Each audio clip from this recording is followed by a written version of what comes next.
On this episode of Jeffito's Movie Vlog, I'm ranking all 10 theatrically released Star Wars films from the worst to the best, and we're starting right now.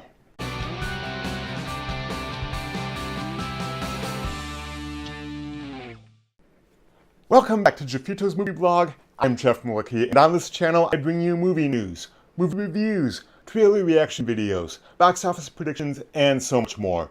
If you love movies as much as I do, make sure that you hit that subscribe button and then click the little bell notification icon so that you don't miss anything. Today is Star Wars Day, May 4th, 2018. May the 4th be with you. In honor of Star Wars Day, I thought it would be fun to count down and rank the 10 theatrically released Star Wars movies. Now, before we get started, keep in mind that this is my list. This is just my opinion. Your list might be different from mine, and that's awesome. All film is subjective, and Star Wars is no different. So go ahead and leave your ranking of the Star Wars movies in the comments section down below. Alright, with that out of the way, let's go ahead and get things started. At number 10, I'm going to have to put the animated Clone Wars movie. This is the only Star Wars movie I ever considered walking out of. I did not like it at all. This is the movie that introduces us to Ahsoka Tano, who has since become one of the most beloved characters in Star Wars canon. But in this movie, she was just annoying beyond belief. She calls Anakin Skywalker Sky Guy, and I just found her to be a waste of a character in this film. A complete and total brat. And then there's the main plot of the film where Jabba the Hutt's nephew gets kidnapped. Just dumb. I thought we wasted enough time talking about this garbage. Thank the maker that the Clone Wars television show became much better, because this was not a good start for it at all. At number 9, I have Attack of the Clones. Attack of the Clones is the worst of the live-action Star Wars movies in my mind. Anakin is portrayed as this creepy stalker who's protecting Padme. The relationship and budding romance is not believable at all. Then you have Obi-Wan Kenobi kind of playing like Sherlock Holmes, trying to solve a mystery. The end battle is enjoyable. Jar Jar isn't as annoying as he was in Episode 1, but this movie belongs near the bottom of the pile for me. At number 8, I have The Phantom Menace. This movie gets a lot of hate from original trilogy fans, and I get it. There is quite a bit of bad here. Anakin is an annoying kid. Jar Jar Binks is one of the worst characters in the Star Wars universe. There's a few poop and fart jokes, but there is quite a bit of enjoyment here as well. The pod race scene is hugely enjoyable. The sound design in that sequence is phenomenal and blows my mind. I absolutely love it. You have one of the coolest villains in Star Wars with Darth Maul, and the end lightsaber fight between Darth Maul, Obi-Wan, and Qui-Gon is perhaps the best lightsaber fight that we've seen yet. At number 7, I have Revenge of the Sith. Revenge of the Sith is easily the most watchable of the prequel films, and the movie that feels the most like the original trilogy.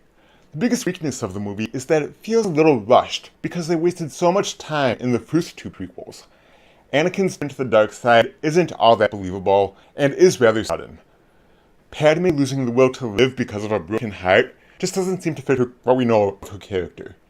Palpatine wiping out 3 of the 4 Jedi that were sent to arrest him almost instantly felt really rushed. I would like to see them put up more of a fight. But I do enjoy this movie quite a bit, and it is easily the best of the prequels. Moving up quite a bit on my list, at number 6 I've got The Last Jedi. I was really unsure what I thought about this movie when I first saw it. It took me a while to process what Rian Johnson did, the direction that he took the galaxy and our beloved characters in. But over time I've come to like it. I think that a lot of people's disappointment with this film has to do with the fact that it did not match the preconceived notions and ideas and speculation about what was going to happen. It was quite jarring because The Force Awakens set everything up to go one way, and then The Last Jedi comes along and it throws it all out the window and goes a completely different direction. But overall I've come to really enjoy it. I do still think that the whole Finn and Rose subplot on Canto Bight is by far the weakest part of the film and could have been cut out entirely, but this movie has grown on me since first watching it. At number 5, I will go with Rogue One. I liked this film quite a bit.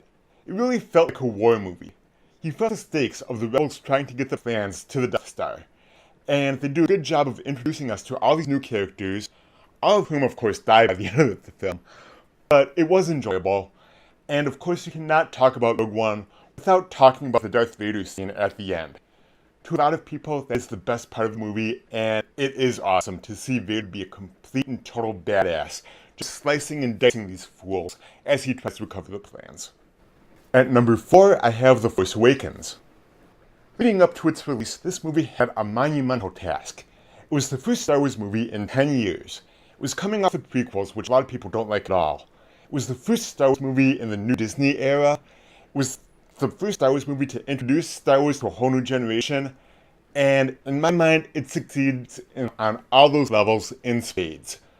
Now, a lot of people complain that this is a direct remake of the first Star Wars film, A New Hope, and I can see their point of view, but there's a lot of originality here as well.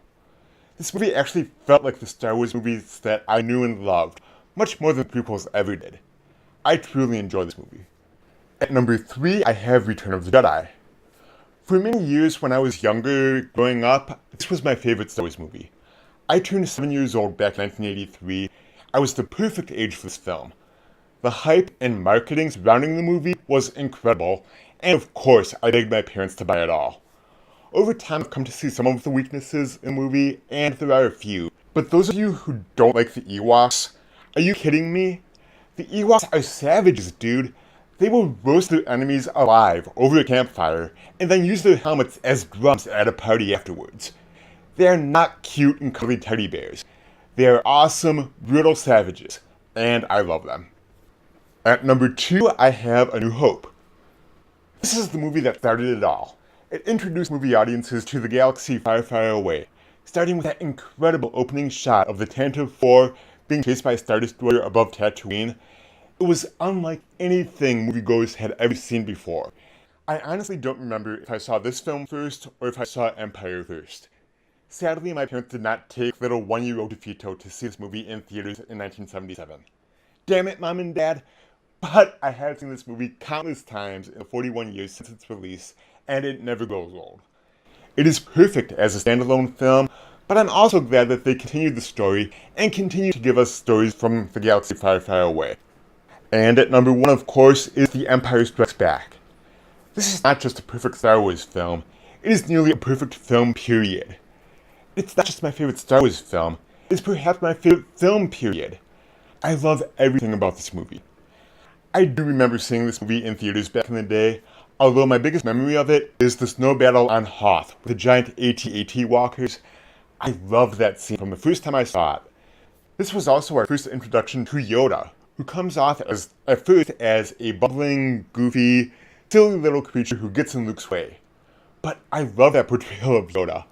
And then when he finally reveals himself to be the one that Luke is searching for, oh my goodness.